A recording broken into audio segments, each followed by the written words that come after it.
إمام أحمد رضا ورحمة خواه لي بفرمويتي شك نابم لدواي كشتنوا گوناهێک هەبێت گەورەتر بێ لە زینا نەمبینیوە کوشتنی ئینسان دوای ئەوە ئینجا زینا دێت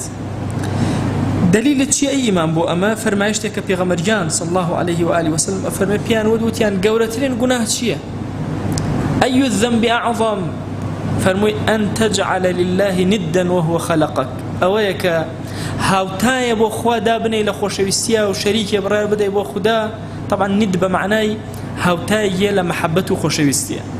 لە کاتێکە ئەو تۆی خەلق کردووە کەچی تۆ هاوبەش بۆ خوا بڕیار بدەی مەسەلەی دانانی هاوبەش بۆ خوا جەل جەلاله زۆر خەتەرێکی گەورەیە والله ئینسان جاری وا هەیە ها پێغەمبەریان صلی الله عليه وآله وسلم ئەفەرمێ خوایان پەنا ئەگرم بە تۆ کە شەریک بۆ تۆ قەرار بدەم و پێی نەزانم یعنی ئەوەندە وردە ئەوەندە وریایی ئەوە کە ئینسان خۆی پارێزێ لە شیرک ئەفەرمێ ئینسان بەچی خۆی ئەپارێزێ لە شیرک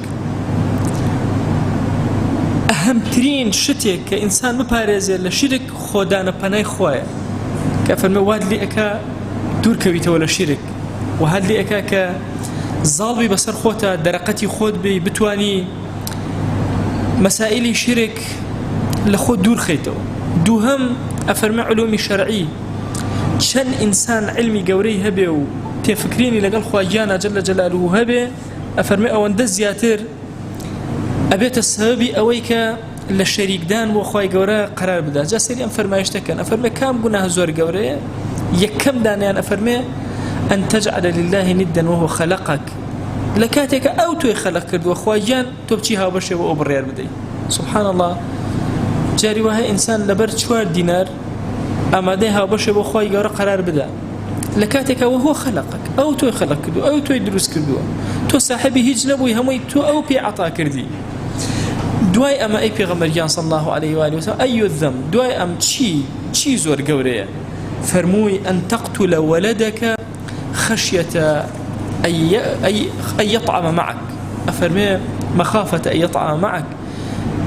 أويك كركي خود بكوجي منالكي خود بكوجي لترسي أوي نبادانان لسر لقلا بخوا واتل لترسي أوي معيشة زحمته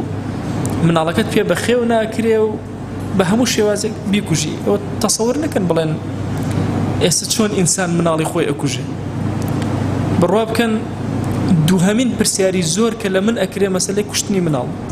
دوهمين برسياري زور لناو بردني منال لبار بردني منال يعني أجر رجي برسياري كان دابنهم علم رجي يكمي برسياري كان طلاقة رجي دوهم كبرسيارم لي أكري مسألة كشتني منال آية دروست منالك لبار برين آية منالك لتشل روش كم ترى ما وصا آخر بخوا نخوشم بخوا آخر ما وصا بيم پروردن ناكري خوت زاني زمانك طبعا أنواع بيانو كإنسان لا يخوي بيانو ولا يخوي هيك بيانو حساب ناكره شو كزنا زاني عاقبتي أو من الله شونا أزاني كان كسهل السرزويات تمناي أو أكا خوي جورا من الله يشبي عطاك وبي عطاناك أزاني كان صرفك أبو خوي جورا من الله يشبي عطاك بوي إنسان أبي لو مسألة زور أجايله بدوهمين جناهي جورا قتل من الله خوتي باشا بو بيكوجي مخافة أن يطعم معك أترسي لوي كلقلتها بخوا يعني سبحان الله خوي قول القرآن ولا تقتلوا أولادكم من إملاق نتمنى الله كانت لا ترسي برسيتي أو أنا بكوجن نحن نرزقهم وإياكم سبحان أوان يخسوة بيش إيوة يكم جار رزقي أوان أدم إن جاء إيوة زانان أفرمون أليرا نحن نرزقهم وإياكم معناي أويا بهوي أواني شو رزقي تو زيادة بي شكو يكم جار أوان رزق أدرين إن جاتو رزق أدري واتتو بسببي أوان ورزق هيا أكيتو اشتك الدزجير أبي بويا دوهمين جوري قناه كبيغمريان صلى الله عليه وآله وسلم دياري كربريتي ولا قتل أي سيهم أفرمي أن تزاني بحليلة جارك أويا با هاوسري دراو سيكت حلالي دراو سيكت حليلي جارت بشي زيناي لقلابكي أفرمي أما سيهم قناهي زور قوريه كإنسان بيكت وتشارك بخوا قرادان كشتني أولادي خوت دو سيهم أن تزاني بحليلة جارك أويك